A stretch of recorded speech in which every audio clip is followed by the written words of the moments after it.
এটা অত্যন্ত আশাব্যঞ্জক যে বরেন্দ্র বিশ্ববিদ্যালয় কর্তৃপক্ষ এই বিশ্ববিদ্যালয়ে কয়েক বছর আগেই ইসলামিক খ্রিস্টিয়ান কালচার ডিপার্টমেন্ট চালু করেছে।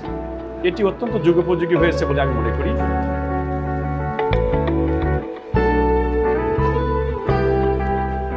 কারণ এই বিভাগের শিক্ষার্থীরা দেশে বিদেশে তাদের একাডেমিক কারিকুলাম, সাংস্কৃতিক কার্যকলাপ এবং এক্সট্রা কারিকুলারের বিভিন্ন দিক তারা ধারণ করে।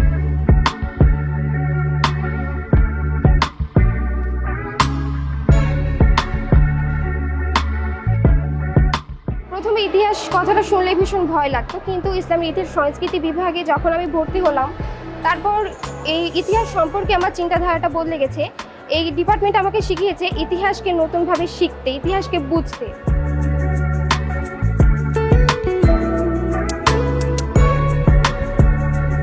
আমার শুরু থেকে ইচ্ছা ছিল সরকারি চাকরি করার, এবং আমি আশা করেছিলাম যে ইসলামী ইতিহাস ও সংস্কৃতি বিভাগ আমাকে সে লক্ষ্যে এগিয়ে নিয়ে যাবে। এবং এই বিশ্ববিদ্যালয়ে এই ডিপার্টমেন্টে ভর্তি হওয়ার পরে আমি দেখতে পাচ্ছি যে আমি সেই দিকে ধাবিত হচ্ছি।